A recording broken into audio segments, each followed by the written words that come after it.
Jacob, what are you doing? I'm here to warn you. Just leave. Now. She has a right to know. What? We've been tracking the situation in Seattle for a while. Unexplained disappearances. Killings. Someone's creating an army. An army of vampires? You know, obviously, there's continuity, you know, and obviously these guys have done it twice before, you know, and so the important thing for me was to listen to start with. So I think we had one-on-one meetings. They were incredible. Yeah, so first thing I do in terms of process is to meet every single one of these guys individually and just listen to what they loved about the other movies with regards to their characters, what worked out, what didn't work out, what they want, and then we do it again and we talk about script. And so by the time we'd all finished talking, you know, I knew exactly what, you know, they were after, as well as, you know, what I was after, and they knew what I was after. So when we'd rehearse, we'd just be focusing on the content of the scene. So to that extent, I was fully informed. To the extent of constraints, you know, the reason they got different directors was different aesthetic, and I was just so immersed in making the film that it became my own film, because it, by virtue of it being in my head, really. So, and if anything, I was encouraged to do more, encouraged to be more different. But the tone of the film was always going to be different, and we talked about it from the very first meeting onwards, that this was the most mature film, that it was going to be more realistic in every way. A certain amount of darkness had to pervade, you know, so there were no real, you know, constraints per se, besides, you know, the obvious things of keeping the story flowing continuity-wise and being faithful to the book. They're coming here. This means an ugly fight, with lives lost. We're in.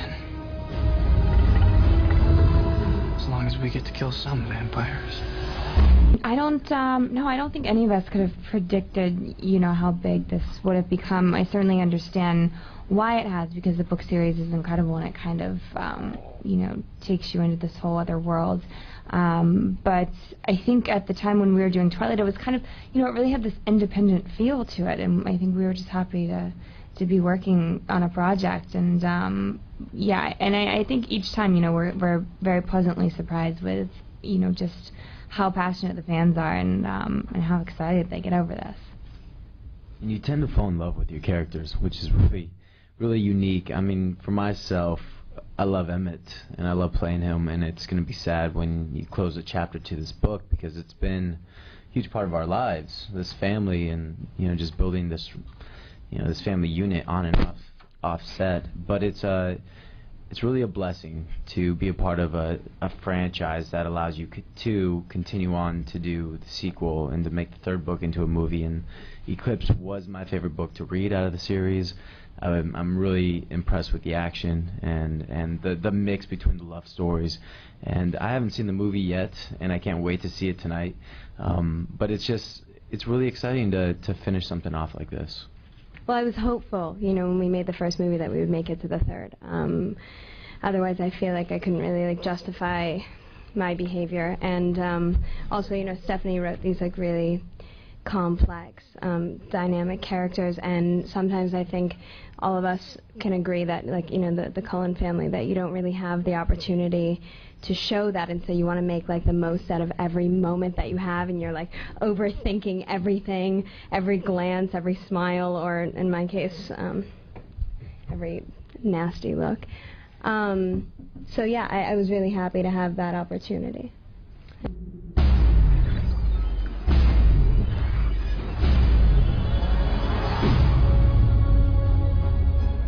It's time.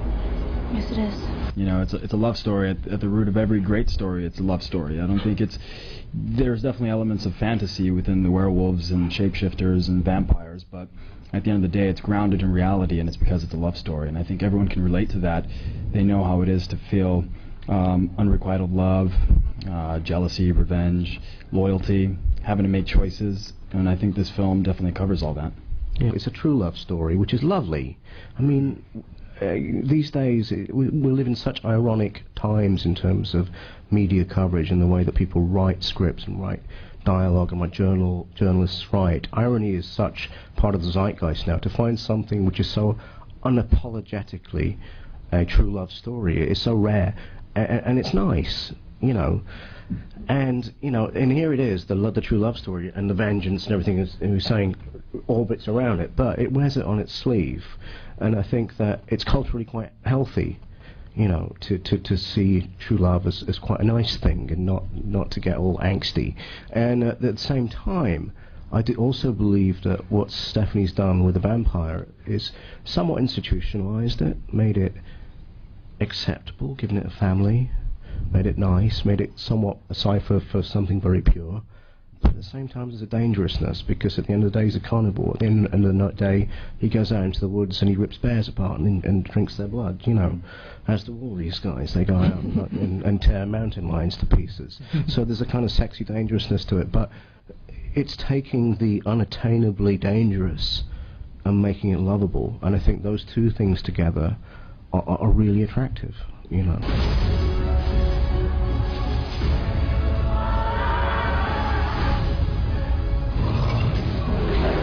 When we shot the campfire scene, you guys, you were there. Yeah, I was there. Black Friday, right? Black Friday, we call it. Yeah. Oh my gosh, it was pouring. And it was meant to be a warm summer night. They were all lazing with their shirts off. Everyone's eating hot dogs around a campfire, about to hear the tribe's histories. And it was a tsunami of rain the entire night. And we just had to shoot because our schedule didn't allow for. Like, if it was a tsunami, we shoot. If it was snow, we shoot. If it was an earthquake, we shoot. And it just went on and on. And we had this fabric cloth over the top of us, which was just to keep everyone dry. But it was raining so fast that it'd just get this giant bulb in, which would actually just about burst. So we kept having to... It was insane. Who was it now?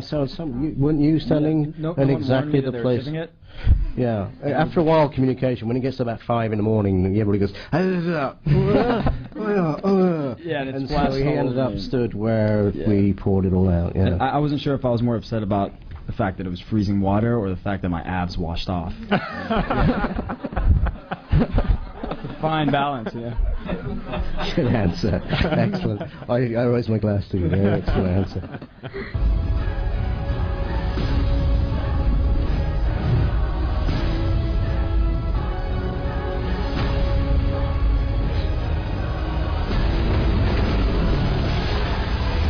It's really unique to fans and what they go through.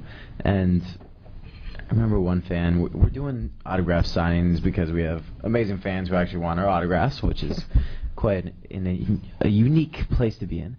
But she asked for an autograph and asked if she could take me home. And I was like, oh, yeah, what's your name? And she yanks out, you hear this clink, clink, clink, clink, big old handcuffs. And I was like, hey, and she has this like, security stepped in, and I shared that story right after Twilight came out. And then when I was doing the circuit for New Moon, another fan was like, hey, you remember that story you said? And I was like, yeah. And she pulled out these fuzzy ones, and then she's like, I have something for you. And then she like undid her jacket and had some little nice number on, and I was like, hey. But it was really cute, and they're cute. There's no other way to explain this. This love that they have for this franchise. I think for me it was last year when we were promoting New Moon. We did this big Q&A in Los Angeles, and we were the whole cast was behind this cage, and all the fans are there. Everyone else, I think, turned away from the fans, and I'm the only one doing my little prom thing, like, hey. And then I see this fan with a bouquet of flowers and like a teddy bear. And she's like, come here. And in my mind, I'm thinking, oh, she shouldn't have. That's sweet. And I go up to her. She gives it to me, and she's like, give it to Kellen. And I was like, well, all right. I don't have to have a... It's never going to be an ego here.